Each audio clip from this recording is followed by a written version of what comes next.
Hey, Walt here from StogieReview.com with another video cigar review. And you know, this time around I wasn't quite sure what I was going to do.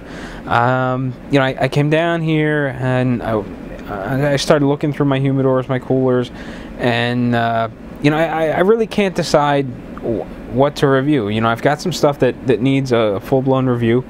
I've got some stuff that I can do a first impressions on, but I really didn't feel like doing all the typing involved in a first impressions review.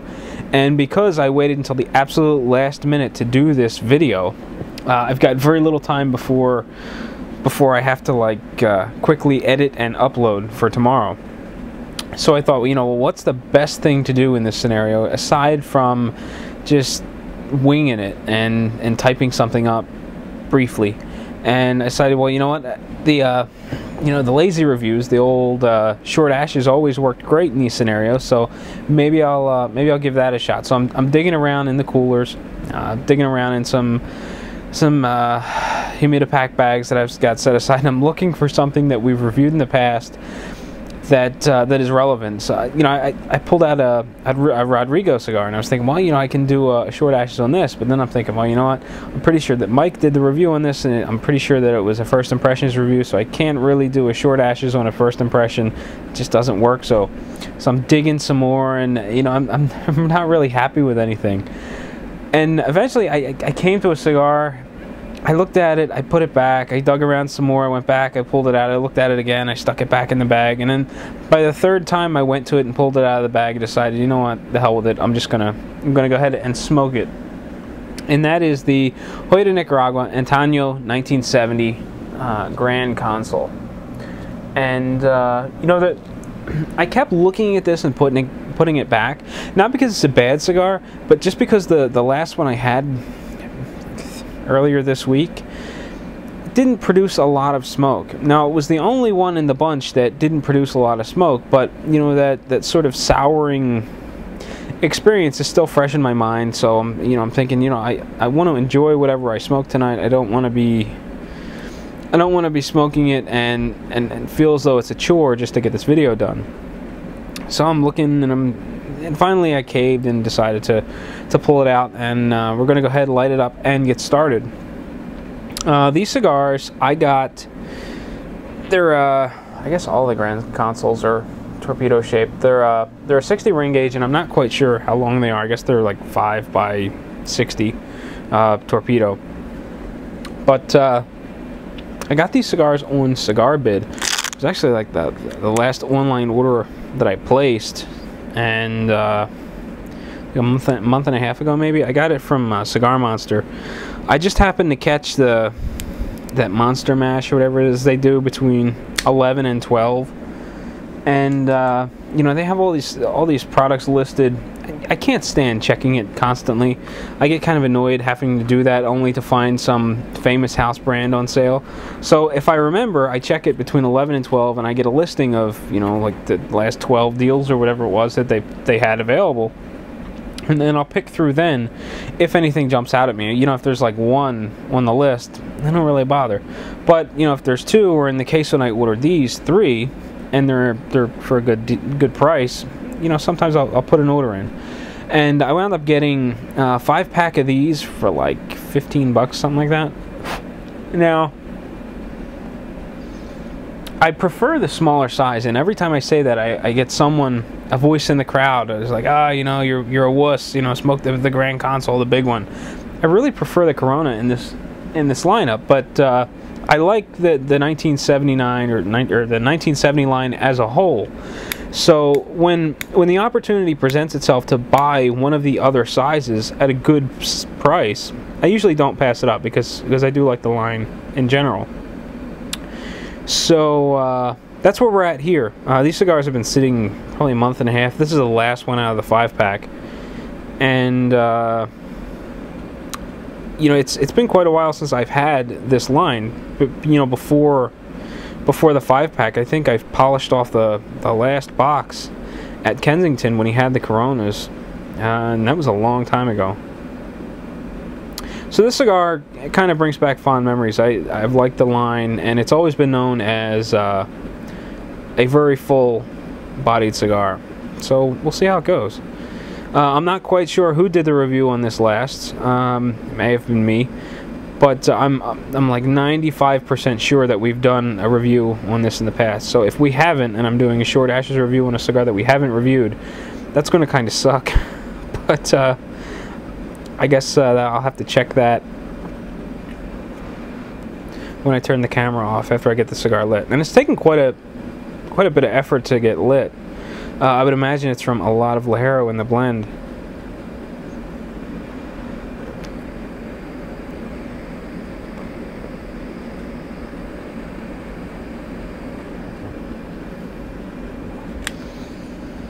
Part of the problem is that, you know, if you, in between my words, you'll hear humming.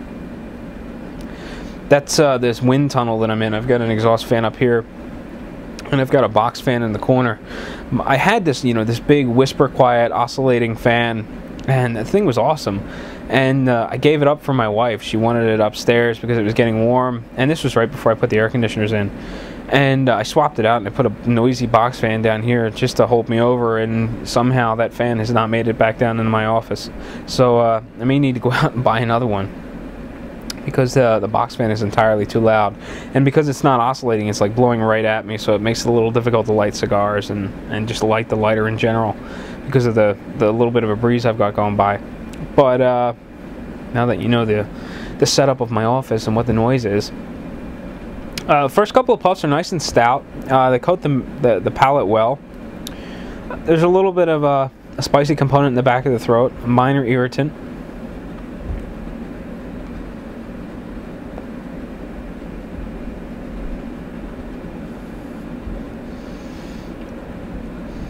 The smoke volume is not as good as I'd like. The tapered head, the shaped head, is really dense. It's on the verge of being rock solid, and I think that maybe that's restricting the airflow a little bit.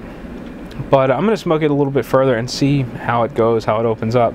I'll probably be back at the halfway point, and then maybe again as we wrap up. I really don't remember how I was doing these short ashes reviews. I think it was in those segments. I know those short ashes reviews were also very short. Glancing down at the timer, it looks like I'm just about to hit 8 minutes. So yeah, this one's probably not going to be short, but it is what it is. So sit tight. I will be right back in just a second. We'll take a look at the first half of my Joya de Nicaragua Antano 1970 Grand Console. As you can see, I've reached about the halfway point on my Joya de Nicaragua Antano 1970, and it's smoking pretty well. You know, earlier on I was getting not a lot of smoke, but it's certainly better now. Initially, I was getting sort of like a free-flowing draw, but it was kind of airy, so I wasn't getting a lot of smoke coming through the cigar.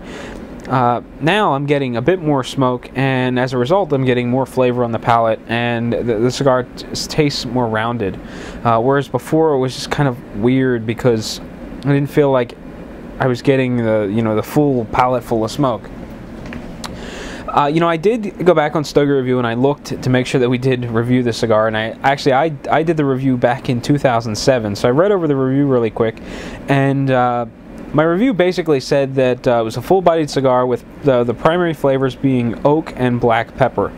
And comparing those notes to how this cigar is smoking now, it seems pretty similar. I mean, it is full-bodied. It coats the palate well, gives you that syrupy sort of texture on the walls of the mouth, tongue, and palate. And there's a definite black pepper component. It's kind of irritating on the back of the throat, mildly. It's not something that would make me put the cigar down and go pick something else. It's a little aggressive, but it's really not bad. It's just a minor scratch in the back of the throat. As far as the oak flavor that I was getting before, I'm definitely getting sort of a woody, nutty kind of flavor. And I don't know whether it's because of the ring gauge being larger, but I'm leaning away from oak. And I think it has more of that bitterness that you get from like a walnut. Not the wood, obviously, but the actual nut, the walnut. And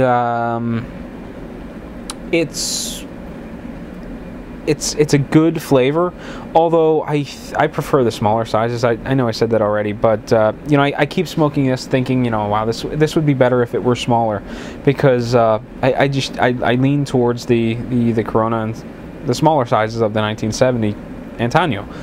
So I definitely have a bias. I like the smaller sizes, but for the price, I mean, you really can't turn them down. Smoke time is pretty good.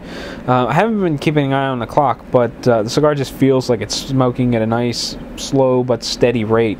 The ash is nice and firm. I've got one big monster hunk of ash in the ashtray, so it got pretty long, came off in one big piece. It held a nice compacted shape. There's no flowering or flaking, making a mess. It's a very neat cigar. The burn line is pretty thin. There's a slight wave to it, but again, I've got a fan blowing at me, which could be causing that. But it's pretty good overall. As I said just a few minutes ago, the smoke volume is good. It's coating the palate well.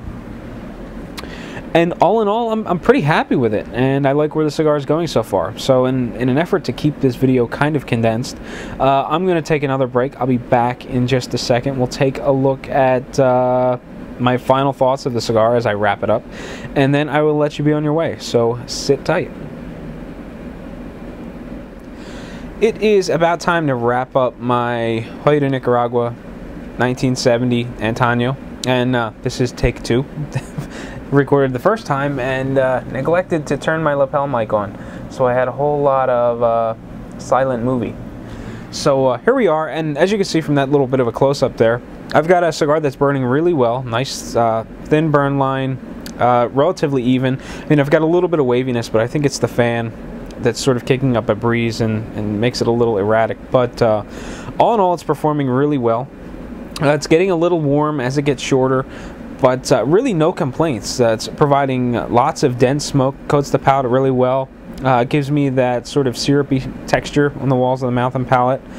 And it's relatively short. I mean, after you take that puff, after 15 seconds or so, that syrupy texture dissipates and you're left, you know, not so much feeling fresh, but feeling, you know, ready to go. And you don't get those long lingering flavors or textures on the palate. In addition to burning well and providing lots of smoke, it's providing a nice solid ash. It gets nice and long. I've got 2 big chunks of ash in the ashtray. I've got one developing on the cigar. I'll probably ash this one shortly, and then that'll be the end of it. I won't need to ash it again. I'll just toss it in the ashtray, and that'll be the end of it. Flavor-wise, you know, I keep thinking back to that Corona, and the smaller size seems a little sharper and has a flavor profile that wanders a little bit more. This larger size seems to be a little softer on the edges and has more like a one-dimensional flavor profile throughout. And those flavors being a little bit of black pepper, the minor scratchiness in the back of my throat is gone and has been for some time now. But the other major flavor is still that sort of bitter walnut aftertaste, and the combination works really well together. I like the flavor profile of the cigar, although I like the smaller size better.